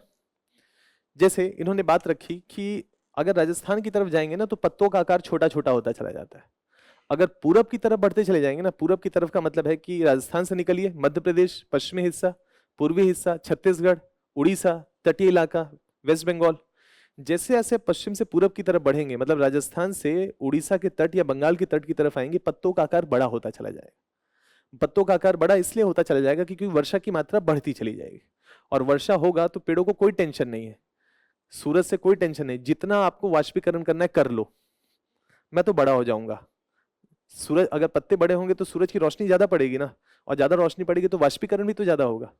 तो अगर अगर जैसलमेर और बाड़मेर में पेड़ों को सरवाइव करना है तो उनको समझना पड़ेगा कि कुल वर्षा की मात्रा कम है, और अगर मैंने सरफेस एरिया, अपना क्षेत्रफल बढ़ाया तो उतने क्षेत्रफल पे सूरज की रोशनी पड़ेगी तो वाष्पीकरण का दर ज्यादा होगा, और ज्यादा होगा तो सरवाइव नहीं कर पाएंगे, और नहीं कर पाएंगे तो पेड़ों का एडेप्टेशन क्या, कितने स्मार्ट है ना, क्या होगा, पत्तों का आकार छोटा हो जाएगा। कभी ध्यान से खिजड़ी के पेड़ को देखिएगा तो उसके पत्ते को आप आराम से तोड़िएगा और थोड़ा सा ऊपर ऐसे सहलाने की कोशिश करिएगा तो ऊपर मोम का लेयर नजर आएगा, या ऑयल का लेयर जैसा आपको ऊपर नजर आएगा। जैसे लगेगा कि ऊपर एक तेल का लेयर जैसा होता है, और तेल का घन तो पानी की तुलना में कम होता है। तो पेड़ कितने स्मार्ट हैं, अपने ऊपर एक तेल का लेयर चढ़ा लिया और फिर सूरज को कह रहे हैं अब वाष्पीकरण करके दिखाओ, क्योंकि पानी तो तेल के नीचे है, और पानी जब तक तेल रहेगा तब तक वाष्पीकरण की दर क्या होगी, कम होगी। तो कम पानी में भी सर्वाइवल सीख गए कि नहीं सीख गए? क्या ये जैव विविधता है? यह है पर्यावरण। लेकिन समझ कहां से आ रही है? वर्षा के वितरण से ना, भूगोल से ना। तो पर्यावरण के सवाल कब होंगे? जब भूगोल की अच्छी समझ होगी ना। अगर भौगोलिक समझ नहीं है तो पर्यावरण के सवाल हिलेंगे ही नहीं वहां, क्योंकि कॉन्सेप्चुअल सवाल जो भी पूछेगा, और कॉन्सेप्ट कहां पर है, ज्योग्राफी में। क्लियर है? तो आगे चर्चा करेंगे कभी इसके बारे में। लेकिन हाँ, सिलेबस का शानदार समझ कहीं ना कहीं आपको मतलब बड़े आराम से इस एग्जामिनेशन में सील करा दे, बहुत आसान है पेपर। ठीक है, अब एक बस लास्ट जो इस पूरे टॉपिक का सबसे केंद्र बिंदु समझ लीजिए जो आपके लिए है, जो अगर आज कुछ लेकर के जाना चाहते हैं आज भूगोल से, तो आज ये चीज लेकर के जाइए। ये लेकर के जाइए कि यूपीएससी में जो सवाल पूछा जा रहा है वो 4 ही प्रकार के सवाल हैं, 5वें प्रकार का कोई सवाल है नहीं प्रारंभिक परीक्षा में। 4 ही प्रकार के सवाल हैं, ठीक है। 4 प्रकार के सवाल क्या है? सूचना वाले सवाल, इंफॉर्मेशन बेस्ड सवाल। हिमालय कितने राज्यों से होकर के गुजरता है? पश्चिमी घाट कितने राज्यों में स्थापित है? क्या है? सूचना है ना, इंफॉर्मेशन। आता होगा, नहीं आता होगा? ऐसे सूचना वाले सवाल हैं जिनको हम इंफॉर्मेशन बेस्ड क्वेश्चंस कहते हैं। ऐसे सवाल वहां पर होंगे आपके सामने। तो भूगोल का मतलब क्या है, यानी कि कभी भी हम किसी भी टॉपिक को पढ़ें तो पढ़ते समय क्या सोचें, क्या भूकंप ज्वालामुखी में कुछ महत्वपूर्ण सूचनाएं हैं, उन सूचनाओं को थोड़ा सा मेमोरी बेस्ड है तो समय समय पे रिवाइज करें। तो एक सवाल जो यूपीएससी पूछ रहा है कौन सा, सूचना आधारित। जैसे हिमालय कितने राज्यों में है, हिमालय तो है लेकिन कितने राज्यों में, लिखा है 5। अब सहमत है या नहीं सहमत है वो सोचना पड़ेगा ना, मैप देखना 1 2 3 4 5 या 6। दूसरा है पश्चिमी घाट केवल 5 राज्यों में है, ये सूचना है ना कि कोई कॉन्सेप्ट है। पश्चिमी घाट की उत्पत्ति कैसे हुई, हिमालय की उत्पत्ति, ये होता ना कॉन्सेप्ट। ये तो कह रहा है कितने राज्यों में है, सूचना ही तो है, इंफॉर्मेशन। तो एक सवाल आपके सामने होगा इंफॉर्मेशन बेस्ड, खूब सारे सवाल होंगे ऐसे, हर साल होते हैं। आप एनालिसिस करिएगा पेपर का, आपको ऐसे सवाल खूब सारे नजर आएंगे कि कुछ सूचना आधारित सवाल यूपीएससी आपसे पूछ रहा है, चाहे पर्यावरण हो चाहे भूगोल हो। तो एक हमारे तैयारी की रणनीति क्या होगी कि कोई भी टॉपिक पढ़ें तो उसमें कुछ महत्वपूर्ण सूचनाएं हमको मालूम होनी चाहिए, जो किताबों में लिखी हुई, इस तरह किताबों में लिखी हुई वैसी सूचनाओं को एकत्रित करना है, समय समय पे उस टॉपिक के संदर्भ में रिवाइज करना है, एक ही बात। दूसरा, अगर हम देखें तो यहाँ मैप बेस्ड क्वेश्चन, अगर आपको सूचना मालूम है, सपोज करते हैं आपको मालूम है ना लाल सागर नाम का एक सागर होता है, आपको मालूम है कि भूमध्य सागर नाम का एक सागर होता है ना। इजराइल, लेबनान, सीरिया, जॉर्डन, इनमें से कौन सा देश लाल सागर के किनारे अवस्थित है, किनारे अवस्थित है, लाल सागर के किनारे है कोई लाल सागर के किनारे, जॉर्डन है। आप समझ गए आप, क्या ये देश आपके लिए नए हैं चारों, नाम सुना है कभी आप लोगों ने इनका, जॉर्डन का, लेबनान का, सीरिया का, इजराइल का, सुन रहे होंगे ना। लेकिन क्या मैप पे लोकेट कर पा रहे हैं, पूछ रहे हैं क्या मैप पे लोकेट कर पा रहे हैं, नहीं कर पा रहे ना। ये है भूगोल, मतलब ये है सवाल। मतलब सीरिया आपके लिए कोई नया शब्द नहीं है, लेबनान आपके लिए कोई नया शब्द नहीं है, इजराइल आपके लिए नया शब्द नहीं है, लेकिन जब मैप पे लोकेट करने की बात आ रही है तो लोकेशन करने में या लोकेट करने में दिक्कत हो रही। यहां यूपीएससी आनंद लेता है फिर सवाल बना के, समझ गए कि आता है लेकिन क्या मैप पे लोकेट कर पा रहे हैं या नहीं कर पा रहे, मैप बेस्ड क्वेश्चंस ऐसे सवाल पूछता है। क्लियर है, खूब सारे हर साल होते हैं ऐसे सवाल, चाहे विश्व के संदर्भ में हो चाहे भारत के संदर्भ में हो। जैसे भूमध्य सागर निम्नलिखित में से कौन से देशों की सीमा है, जॉर्डन, इराक, लेबनान, सीरिया, भूल जाइए अभी, है ना। ये पर्पस नहीं है कि कौन सा स्टेटमेंट सही है कौन सा स्टेटमेंट गलत है, बस आपको ये बताना चाहते हैं कि ऐसे मैप बेस्ड क्वेश्चंस आपसे पूछे जाएंगे। तो इसका मतलब है, इसका मतलब क्या है, इसका मतलब ऐसे समझ लीजिए कि अधिकतर, मतलब इस बात को ना तर्क मत रखिएगा, इस बात को एक एविडेंस की तरह, मतलब मान लीजिएगा कि सर सही बोल रहे होंगे, ठीक है, हम ये नहीं करें कि हमेशा हमको सही मानिए, लेकिन अभी के लिए मान लीजिए कि अधिकतर मैप बेस्ड क्वेश्चन करंट के साथ जोड़ करके पूछे जा रहे हैं। क्लियर है, अधिकतर मैप बेस्ड क्वेश्चंस किसके साथ, कोई विवादित क्षेत्र है, कोई एक जगह न्यूज में आया तो यूपीएससी ने उसको कहा कि लोकेट करके दिखाओ कि विश्व में कहां पर है। अधिकतर सवाल ऐसे पूछे जा रहे हैं। तो इसका मतलब ये है कि जो भी आप करंट अफेयर्स पढ़ रहे हैं उसमें अगर मान लेते हैं कि इजराइल ने ईरान पे अटैक कर दिया या ईरान ने इजराइल पे अटैक कर दिया, तो कौन सा शहर है, कहां कहां पर अटैक हुआ। अगर 3 4 शहर नाम आ जाए कि ईरान ने इजराइल के इन 4 शहरों पर अटैक किया, तो आपको 4 शहर केवल पढ़ने नहीं है, इजराइल के मैप में देखना है कि शहर कहां है, सबसे उत्तर में कौन सा है, सबसे दक्षिण में कौन सा है। क्लियर है, ऐसा सवाल पूछेगा। क्लियर, मतलब कि आप में उत्सुकता थी कि नहीं, आपने जाकर के मैप में उसको खंगाला कि नहीं, देखा कि नहीं, ऐसा सवाल आपके सामने रखा जाएगा। तो जब भी कोई चीज पढ़ रहे हो ABCD XYZ और किसी भी विश्व का कोई जगह आ जाए, भारत की किसी जगह के बारे में पता चले, तो इमीडिएटली मैप बगल में रखिए, उसको जाकर के देखिए कि विश्व के मैप में है एक्चुअली कहां पर। ये आपको मदद करेगा मैप बेस्ड क्वेश्चंस को सॉल्व करने में। क्लियर है। तो दूसरा ये सवाल, यानी कि भूगोल में एक सवाल क्या हो गया, सूचनात्मक सवाल है, केवल सूचना पूछा, उसी सूचना को मैप के साथ जोड़ करके पूछा, है ना। तीसरा जो सवाल है, तीसरा सवाल है वो करंट बेस्ड है, करंट अफेयर्स बेस्ड है। जो भी चीजें करंट अफेयर्स में चल रही हैं उसको लेकर के यूपीएससी सवाल बनाएगा। जैसे कुछ साल पहले एक सवाल बनाया था, नीम कोटेड यूरिया, यूरिया फर्टिलाइजर। भूगोल में कृषि पढ़ते हैं तो कृषि पढ़ते हैं तो फर्टिलाइजर भी पढ़ते हैं, और फर्टिलाइजर में एक फर्टिलाइजर उस साल न्यूज में रहा जिसका नाम था नीम कोटेड यूरिया। यूरिया की कुल मात्रा को, मतलब उसकी खपत को कम कर देता है, कुल वेस्ट को रिड्यूस कर देता है, तो उस संदर्भ में भारत के संदर्भ में ज्यादा संधारणीय कृषि हो जाती है। तो नीम कोटेड यूरिया की कुछ विशेषताओं के बारे में यूपीएससी जानना चाहा, क्योंकि उस बजट में नीम कोटेड यूरिया को लेकर के सब्सिडी सरकार ने दिया था। तो नीम कोटेड यूरिया की विशेषताएं क्या होती हैं, उस साल करंट अफेयर्स में था। तो ऐसे सवाल आपसे पूछे जाए, जाना जाएगा। जैसे फॉर एग्जाम्पल लानीना शब्द सुने होंगे शायद, लानीना, एल नीनो, लानीना, ऐसा कुछ शब्द सुने होंगे शायद, संभवतः नहीं भी सुने होंगे तो घबराइएगा नहीं। एल नीनो, लानीना जैसा कुछ शब्द होता है ना, मॉनसून के पॉइंट ऑफ व्यू से। अब इस साल करंट के पॉइंट ऑफ व्यू से ट्रिपल डिप लानीना शब्द न्यूज में रहा, ट्रिपल डिप लानीना। तो यूपीएससी क्या पूछेगा, हो सकता है लानीना ना पूछ करके क्या पूछेगा, ट्रिपल डिप लानीना क्या होता है और उसका प्रभाव भारत के मानसून पे क्या होता है। ये क्या है, करंट का मतलब। करंट में किताबों में जनरली लानीना लिखा होता है, लेकिन ट्रिपल डिप लानीना नहीं लिखा होता है। लेकिन कभी 20, 25, 30 सालों में एक बार ऐसी स्थितियां उत्पन्न होती हैं, तो ट्रिपल डिप लानीना की स्थिति होती है। तो यूपीएससी की उत्सुकता हुई कि बच्चा करंट अफेयर्स के साथ जुड़ा है कि नहीं जुड़ा है, और उसने ट्रिपल डिप लानीना पढ़ा या नहीं पढ़ा। तो एक समसामयिक आधार पे सवाल पूछा जाएगा, करंट बेस्ड क्वेश्चंस होते हैं ऐसे सवाल। और पर्यावरण में ऐसे सवालों की संख्या अपेक्षाकृत ज्यादा होती है, क्योंकि पर्यावरण में लगातार जैव विविधता, कोई जीव जंतु आईयूसीएन के लिस्ट में आ गया, कहीं कुछ संकट की स्थिति है, रेड लिस्ट हो गया, इंडेंजर्ड हो गया, क्रिटिकली इंडेंजर्ड हो गया। लगातार हम तो प्रदूषण फैला ही रहे ना, जंगलों को तो काट ही रहे। तो बेचारा जीव तो क्या होगा, कहीं ना कहीं उसका तो एक्सटिंक्शन वाला इवेंट होगा, कहीं गुजर रहा होगा, कहीं खत्म हो रहा होगा, कहीं कम हो रहा होगा। तो खूब सारे ऐसे जीव न्यूज में होते हैं, खूब सारी ऐसी जगह न्यूज में होती है। तो यूपीएससी खूब ऐसे करंट बेस्ड क्वेश्चंस आपके सामने रखता है, करंट के साथ जोड़ करके सवाल। चौथा जो सवाल होता है, चौथा सवाल आप कह सकते हैं, अब ये करंट के बहुत सारे सवाल हो सकते हैं, इसमें से चौथा सिद्धांत होता है फंडामेंटल या मूल सिद्धांतों के आधार पे सवाल, कॉन्सेप्चुअल क्लैरिटी, जहां यूपीएससी डिमांड करता है। और अब ऐसे सवालों की कुल संख्या 2019 के बाद लगातार बढ़ रही है। क्लियर है। अगर हम 2012 से 2019 देखें तो जनरली ये 3 टाइप के क्वेश्चंस यूपीएससी पूछ रहा था। अब अगर 2019 के बाद देखें तो ऐसे सवालों की कुल संख्या अपेक्षाकृत बढ़ती हुई नजर आ रही है 2012 से 2019 की तुलना में। अब कितना बढ़ेगा, लेकिन ट्रेंड तो बोल रहा है कि बढ़ रहा है। तो इसका मतलब है कि आने वाले सवाल, आने वाले समय में भी आपको इसको लेकर के एक बेहतर रणनीति, यानी कि आप भूगोल में कोई भी चीज पढ़ें, भूकंप पढ़ें, ज्वालामुखी पढ़ें, ज्वार भाटा पढ़ें, है ना, सुनामी पढ़ें, जनसंख्या के विभिन्न कॉन्सेप्ट्स पढ़ें, संसाधन पढ़ें, सबकी कॉन्सेप्चुअल क्लैरिटी होनी चाहिए।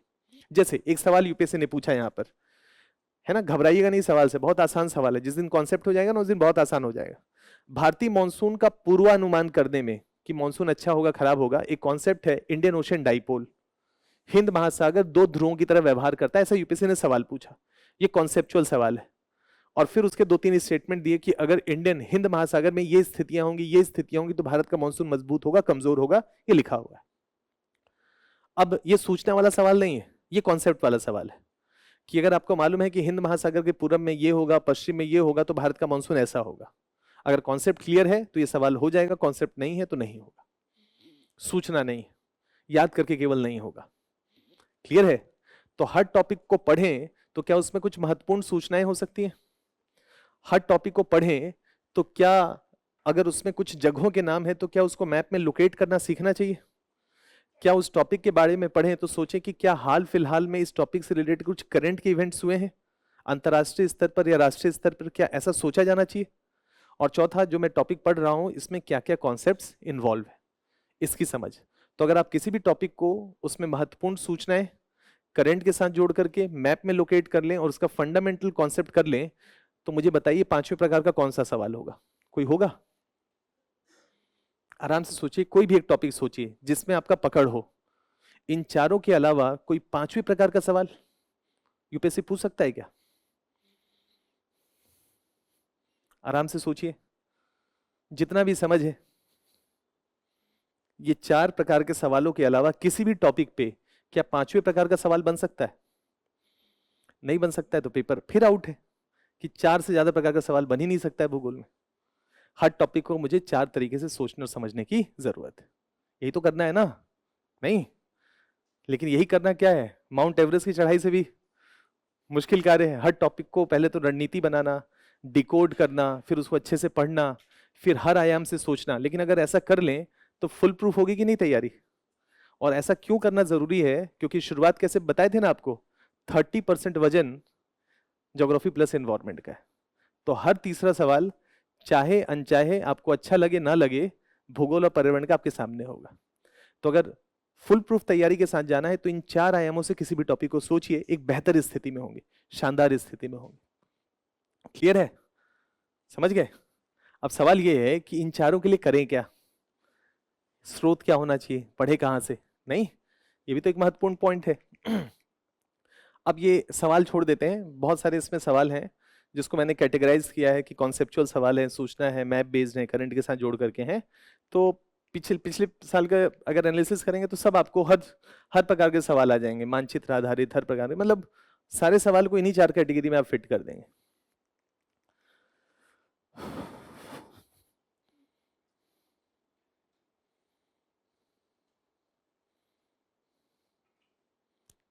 किसी और दिन चर्चा करेंगे, ठीक है?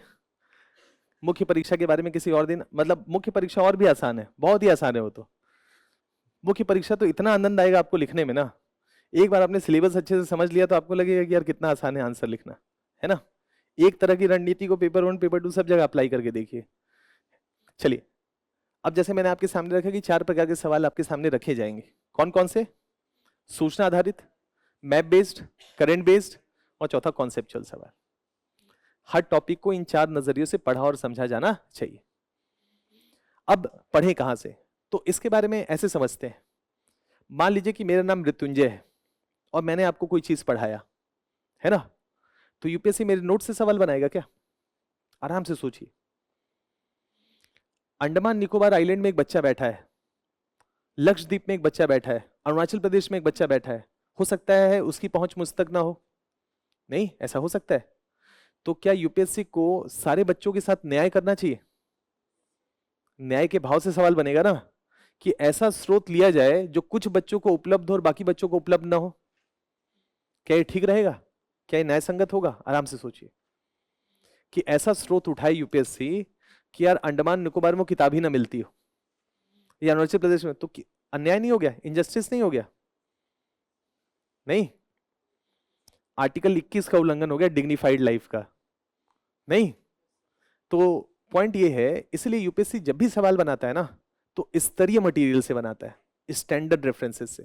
स्टैंडर्ड रेफरेंसेस का मतलब क्या है कि देश में एक संस्था है यूजीसी, और उसके द्वारा रिकमेंडेड बुक्स हैं कि देश के हर विश्वविद्यालय में, चाहे स्टेट यूनिवर्सिटी हो चाहे सेंट्रल यूनिवर्सिटी हो, ये किताबें रिकमेंडेड होनी चाहिए। वो रिकमेंडेड बुक्स यूपीएससी के सवालों का आधार बनता है। नहीं, और होना भी तो यही चाहिए, नहीं, ताकि देश के हर कोने में वो किताब उपलब्ध हो। पहली बात, अगर करंट अफेयर से सवाल बना रहा है तो नेशनल न्यूज़पेपर से सवाल बनाने चाहिए। नेशनल न्यूज़पेपर जिसका पूरे देश में छाप हो, पूरे देश में उसका सर्कुलेशन। नहीं तो कुछ राज्यों में सर्कुलेशन हो, कुछ राज्यों में सर्कुलेशन ना हो, तो क्या अन्याय नहीं हो जाएगा? तो ये बताइए, तमिलनाडु का बच्चा राष्ट्रीय सहारा नहीं पढ़ रहा है, दैनिक भास्कर नहीं बन रहा है, तो दैनिक भास्कर से सवाल बनेगा क्या? लॉजिक समझे? तो क्यों इंग्लिश? क्योंकि इंग्लिश का फुटप्रिंट उत्तर में भी है और दक्षिण में भी। तो अधिकतर करंट के सवाल किससे बनाए जाते हैं? इंग्लिश न्यूज़पेपर से। उसमें भी 2 प्रधान हैं, क्योंकि दोनों का सर्कुलेशन वाइडर लेवल पे है, और एकेडमिक पॉइंट ऑफ व्यू से, इंटेलेक्चुअल पॉइंट ऑफ व्यू से देखा जाए तो उसका स्तर अच्छा है। तो उसमें 2 पेपर आ जाते हैं, एक हिंदू और एक इंडियन एक्सप्रेस। तो करंट के सवालों को जब हम देखते हैं तो ये दोनों रेफरेंस सबसे ऊपर होते हैं। रीजन, नेशनल न्यूज़पेपर, और इनका जो इंटेलेक्चुअल लेवल है या वो यूपीएससी के डिमांड्स को लगभग मीट करता है। तो एक, पूरे देश भर में सर्कुलेशन होना चाहिए, और दूसरा एकेडमिक पॉइंट ऑफ व्यू से एक स्तरीय कंटेंट उसके अंदर है, तो यूपीएससी सवाल बनाता है। नहीं, अब हमारा प्रॉब्लम क्या है, हमको जो, मतलब अगर देखा जाए कि ये तो हमको समझ में आ गया, चाहे कोई भी पेपर हो, पेपर 1 हो, पेपर 2 हो, पेपर 3 हो, पेपर 4 हो, न्याय तो ऐसे ही होगा ना कि स्तरीय रिकमेंडेड बुक से सवाल बनेंगे। तो क्या आपको किताब पढ़ना चाहिए, नोट्स पढ़ना चाहिए? मतलब मुझे आप लोग बताइए, क्या पढ़ना चाहिए? किताब। आप विजन में एडमिशन ले या ना ले, कहीं पर भी एडमिशन लीजिएगा और कोई टीचर कहे कि मेरे नोट्स के अलावा कुछ मत पढ़ो, तो कहिएगा कि सर 2017 का नोट्स दिखा दीजिए और मैं 2017 का क्वेश्चन पेपर ले आता हूं और दोनों को मैच करता हूं, और सवाल नहीं आया तो? समझे? पॉसिबल ही नहीं है कि सारे नोट से सवाल आ जाए। कभी भी आप यहां हो, कहीं पर भी हो, कभी भी दिग्भ्रमित मत होइएगा। एक बार अगर स्रोत गलत हुआ तो जीपीएस गड़बड़ हो जाएगा पूरा, इस बात का ध्यान रखिएगा। जाना कहीं और था, पहुंच कहीं और जाएंगे। क्लियर है? रेफरेंस वाला क्लैरिटी बना। बिना किताब पढ़े यूपीएससी में सिलेक्शन नहीं होगा, ध्यान रखिएगा ये बात। अगर सोचें कि शॉर्टकट अपनाऊंगा, नोट्स पढ़ करके इस एग्जामिनेशन को क्रैक करूंगा, तो विश्वास करिए वो शॉर्टकट है नहीं। ठीक है, आधार क्लियर हो गया? तो कभी भी किसी भी टॉपिक पे अगर आप टॉपर्स को सुनिए, तो टॉपर्स को सुनते समय मेरी एक बात ध्यान में रखिए, वो हमेशा आपसे कहेंगे कि आप अपना शॉर्ट नोट्स बनाओ। हमेशा आपको ये कहेंगे, आप अपना शॉर्ट नोट्स बनाओ। तो अब बहुत सारे topper stock vision IAS conduct करता है, तो कभी कोई टॉपर कहे कि आप अपना शॉर्ट नोट्स बनाओ, तो आप उससे पूछिएगा कि कहां से बनाऊं, है ना? वो कहेंगे ना कि आप अपना शॉर्ट नोट्स बनाओ, तो आप अलग अलग टॉपर से, कोई रैंक 1 आया, कोई रैंक 5 आया, कोई 2019 में आया, अलग अलग लोगों को बुलाते रहते हैं। तो आपको अक्रॉस द स्पेक्ट्रम पता चल जाएगा कि 2019 में कोई बच्चा टॉप किया था तो उसकी रणनीति क्या थी, 2020 में, 21 में, सबका कॉमन रणनीति होता है, साल बदलता रहता है, रणनीति वही रहती है। क्लियर है? सबकी रणनीति वही होगी। स्तरीय चीजों को पढ़ो और उनको पढ़ करके अपना शॉर्ट नोट्स बनाओ। कोई ये नहीं कहेगा कि केवल नोट्स पढ़ करके शॉर्ट नोट्स बनाओ। क्यों? अच्छी किताबें पढ़ने के बाद चूंकि वो बिखराव उसमें है, फैलाव उसमें है, तो उस फैलाव को समेटने की जिम्मेदारी आपकी है। रीजन ये है क्योंकि आपको 150 से 250 शब्द में वहां जाकर के आंसर लिखना है। तो शॉर्ट नोट्स इसलिए ताकि आप समेटना सीखें कि कैसे 1000 या मैंने 10 पन्ने पढ़े, तो 10 पन्नों को 150 शब्दों में कैसे लिखूं। इसके लिए आपको हर दिन एक लड़ाई लड़नी पड़ेगी अपने आप से। आपको सीखना पड़ेगा कि कंप्रेस कैसे करते हैं, और जब तक आप बैठेंगे नहीं 2 घंटे 3 घंटे टेबल पे, आप उन सूचनाओं को संप्रेषण करना या कंप्रेस करना नहीं सीखेंगे। इसलिए टॉपर्स कहते हैं कि आप अपना शॉर्ट नोट्स बनाओ। तो आप ऐसे टॉपर स्टॉक में जाइए और पूछेगा कहां से बनाऊं, कैसे बनाऊं, ये सवाल इंपॉर्टेंट है। क्लियर है? तो उसका समरी आपके सामने रखते हैं भूगोल के संदर्भ में। देखिए भूगोल में ना बहुत ज्यादा बिखराव है मटेरियल का। जैसे एक छोटा सा पॉइंट आपके सामने रखते हैं, कई बार आपने एक किताब का नाम सुना होगा, जीसी लियोंग। नाम सुने हैं जीसी लियोंग का? अंग्रेजी में आता है, हिंदी में आता नहीं है, ये समस्या है। और यूपीएससी को देखा गया हर साल जीसी लियोंग स्तरीय मटेरियल है, यूजीसी के द्वारा रिकमेंडेड है, स्कूल्स में रिकमेंडेड आईसीएसई की बुक है, तो पूरे देश भर में किताब सर्कुलेटेड है। यूपीएससी हर साल सवाल, जैसे इस बार एक अच्छा सवाल बनाया था, लिखा था लाल सागर में कोई नदी नहीं गिरती है। लाल सागर में कोई नदी नहीं गिरती, लाल सागर के आसपास मरुस्थल है तो कोई नदी नहीं गिरती है। बहुत सारे बच्चे कहे नहीं स्टेटमेंट सही है, मरुस्थल है, कोई नदी नहीं गिरती। ऐसा हो सकता है कि कोई बरसाती नदी भी ना हो। तो जीसी लियोंग में बस एक लाइन लिखा था कि लाल सागर में कुछ नदियां गिरती हैं, बस इतना ही। कौन सी नदी गिरती है नहीं, बस कुछ नदियां गिरती हैं। तो कुछ क्या हो गया, यूपीएससी के लिए रेफरेंस हो गया ना, कि जब पूछा जाएगा, विवाद होगा, कोर्ट में केस जाएगा, तो क्या कहेगा, ये स्तरीय मटेरियल था, यहाँ लिखा है कुछ नदियां गिरती हैं और मैंने कहा कि कोई नदी नहीं गिरती है, स्टेटमेंट गलत था मेरा। जीसी लियोंग में एक लाइन लिखा हुआ था। अब पॉइंट ये है कि अंग्रेजी में उपलब्ध नहीं है। अंग्रेजी में उपलब्ध नहीं है तो हमने क्या किया कि जीसी लियोंग को पूरा ट्रांसलेट कर दिया। जरूरी था करना, ऑप्शन नहीं था, तो उसको पूरा ट्रांसलेट किया। एक बात। दूसरा, अधिकतर जो किताबें हैं ना बाहर, जो आप बुक शॉप्स पे खरीदते हैं, देखते हैं, उनमें क्या है कि बैलेंस नहीं है। बैलेंस का मतलब है, जैसे मैंने कहा कि हर टॉपिक को 4 नजरिए से पढ़ा जाना चाहिए कि नहीं। उसमें सूचनाएं होनी चाहिए, उसमें मैप्स होने चाहिए, उसमें कुछ कंटेम्पररी एग्जांपल्स होने चाहिए, करंट के मुद्दे होने चाहिए और कॉन्सेप्चुअल क्लैरिटी होनी चाहिए। अगर 4 नजरिए से कोई किताब लिखी गई है तो बैलेंस किताब होगी। और किसी एक नजरिए से सूचना सूचना भर दिया, तो आप देखेंगे कहीं यार इसमें तो बहुत कुछ है, लेकिन कुछ नहीं है, एक ही आयाम है, सूचना सूचना और सूचना। तो उस किताब को अगर पढ़ेंगे तो यूपीएससी के एक ही प्रकार के सवाल को कर पाएंगे, जो था इंफॉर्मेशन बेस्ड। इन 4 नजरिए से किसी किताब को लिखा और पढ़ा जाना चाहिए।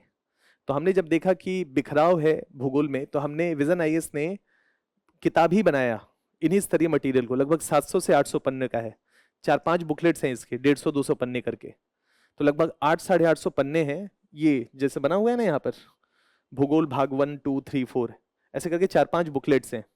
किताब है वो 1000 पन्ने का। जब आप यहाँ एडमिशन लेंगे तो आपको पढ़ना पड़ेगा, नहीं भी लेंगे तो भी पढ़िएगा, क्योंकि वो एक स्तरीय मटेरियल है। रिसर्च करके जितने भी यूजीसी के गाइडलाइंस हैं, जो बुक्स रिकमेंडेड है, उनको निचोड़ करके बनाया गया है। और उसमें कोई काट छाट नहीं की गई है, मतलब उसमें उसको, बल्कि उसकी जो कमियां थी उसकी भी व्याख्या वहां पर की गई है। बेसिकली बिकॉज क्योंकि हमको मालूम है कि यूपीएससी का रेफरेंस हमेशा स्टैंडर्ड बुक्स होते हैं। तो इसलिए हम कभी भी आपको, और क्लास में हम जो करते हैं उसमें पीडीएफ देते हैं, तो उसमें जो भी अपडेट होता है उस अपडेट को इंक्लूड करते रहते हैं। क्लियर हुआ क्या पढ़ना चाहिए? तो एक बार मैं कहता हूं कि कोई भी एक टॉपिक आप लें, इस भूगोल के मटेरियल से कहीं से भी ले लीजिएगा, पीडीएफ भी डाउनलोड कर सकते हैं, अलग अलग जगह से ले करके कोई एक चैप्टर पढ़ करके देखिए, कोई भी एक चैप्टर जो ठीक लगता है, और पढ़ के देखिए कि क्या समग्रता के साथ आपकी समझ बन रही है। एक तो वो, दूसरा हमेशा एक एटलस अपने साथ रखिए, क्योंकि मैप वाले सवाल आएंगे ना, तो जो भी जगह आप देखें वो मैप में लोकेट करना है, तो ऑक्सफोर्ड हो, कैम्ब्रिज का हो, टीटीके का हो, कोई भी एक एटलस आपके साथ होना चाहिए। और ये 11th और 12th की फंडामेंटल बुक्स है एनसीईआरटी की, क्लास 11th और क्लास 12th, एक बार सरसरी निगाह से पढ़ा जाना चाहिए। सरसरी निगाह से इसलिए क्योंकि इन सारी बातों को यहाँ इंक्लूड कर लिए हैं, लेकिन एक बार पढ़ लेंगे तो भाषा की समझ आ जाएगी ना, कि यार यूपीएससी कभी सवाल अगर बनाएगा तो आपको लगेगा कि हाँ ये पढ़े थे एनसीईआरटी में था, ये मतलब वो भाषा मैच कर जाएगी, है ना, वो जो लैंग्वेज है वो मैच कर जाएगा। इन्हीं चीजों को बार बार पढ़ा जाना चाहिए। अब जैसे मैंने कहा कि हमने मैप इंक्लूड कर लिया, हमने सूचनाएं इंक्लूड कर ली, हमने कॉन्सेप्ट इंक्लूड कर लिया, लेकिन मान लीजिए कि आज हमने भूकंप पढ़ लिया, भूकंप छोड़िए, बार बार भूकंप बोलेंगे पता चला आ ही गया, है ना, कोई मान लेते हैं हमने कृषि पढ़ लिया, सपोज करिए कृषि पढ़ लिया, और फरवरी के महीने में बजट आने वाला है, फरवरी के महीने में इकोनॉमिक सर्वे आ जाएगा एंड में, तो क्या हमको, अगर आज हमने अगर एग्रीकल्चर पढ़ लिया, तो क्या फरवरी के महीने में क्या कृषि को अपडेट करने की जरूरत है या नहीं? अपडेट करने की जरूरत है ना। तो इसका मतलब यह है कि जो भी टॉपिक आप भूगोल में पढ़ रहे हैं उसको समय समय पे आपको करंट अफेयर्स के साथ जोड़ना पड़ेगा। और उसका सबसे आसान तरीका क्या है कि विजन आईएएस का मंथली मैगजीन किसी ने पढ़ा है कभी? कभी देखे, सुने कैसा है, अच्छा होता है खराब होता है, कुछ सुने है ना? चाय पीते पीते पूछेगा लोगों से कि कैसा होता है, ऐसे नहीं, जो कभी जो आपके टॉपर्स हों या कभी वो मिल जाए तो पूछेगा कि मैगजीन कैसा है ना, तो आपको बताएंगे कि कैसा है। अब मान लेते हैं ये मंथली मैगजीन है, सपोज करिए ये लगभग 150 पन्ने के आसपास का होगा, 120 से 150 पन्ने होंगे मंथली मैगजीन। इसमें एक सेक्शन होगा पर्यावरण का, पर्यावरण मतलब भूगोल प्लस पर्यावरण एक ही मतलब है, तो एक सेक्शन होगा पर्यावरण का। उस महीने में जो भी भूगोल के पॉइंट ऑफ, पर्यावरण के पॉइंट ऑफ व्यू से जो भी अपडेट होगा उस महीने में वहां पर अपडेटेड होगा। मान लेते हैं सोलर एनर्जी, अभी COP29 की मीटिंग चल रही है ना, कहां पर? अजरबैजान में। तो मान लेते हैं कि COP29 की मीटिंग चली तो कुछ बातें निकलेंगी ना, कुछ निष्कर्ष निकलेंगे। तो मान लेते हैं कि अगर हमने जलवायु परिवर्तन की क्लास अभी 11 नवंबर से पहले कर लिया होता, सपोज करिए, तो जलवायु परिवर्तन में हाल ही में क्या विकास हुआ है इसका अपडेट तो नवंबर के करंट अफेयर से होगा ना। तो करना क्या है, जलवायु परिवर्तन ABCD जैसे मान लीजिए आपने किसी साल पढ़ लिए हैं, तो आपको क्या करना है, नवंबर का मंथली मैगजीन निकालना है और उसमें क्लाइमेट चेंज को लेकर के हाल ही में जो रिसेंट डेवलपमेंट हुए हैं उन बातों को अपने नोट्स में ऐड कर दीजिए, काम खत्म, अपडेट हो गया। नहीं अपडेट हो गया तो जो चौथा आयाम था करंट अफेयर बेस्ड क्वेश्चन वो भी तैयार होता चला जाएगा कि नहीं। तो इसका मतलब है कि अगर आपको ज्योग्राफी बेहतर करना है तो ये 4-5 बुकलेट अच्छे से पढ़िए, अपने पास एक एटलस रखिए और साथ ही साथ मंथली मैगजीन से समय समय पे इसको अपडेट और अपग्रेड करते रहिए, ताकि जो चौथा आयाम या जो 4 आयाम में से एक आयाम करंट बेस्ड क्वेश्चंस का हो वो भी आपके दायरे में हो, रेंज में हो। अब हमको ये नहीं पता है कि क्या उन 30 सवालों में से किसी साल ऐसा हो सकता है कि करंट अफेयर्स के कुल सवालों की संख्या अपेक्षाकृत ज्यादा हो। उस स्थिति में आपको ये करंट अफेयर्स का मैगजीन सेल करने में, वहां से निकलने में, उसको साधने में मदद करेगा। क्लियर है? इतना ही रहने देते हैं, ठीक है। आगे फिर आपसे मुलाकात होगी, 2 लाइन के साथ अपनी बात को कंप्लीट करते हैं। लिखना क्या इस एग्जाम का आधार है? तो कुछ लिख के सो, कुछ पढ़ के सो, ए मुसाफिर जिस जगह पे जागा है उससे कुछ आगे बढ़ के सो। All the best.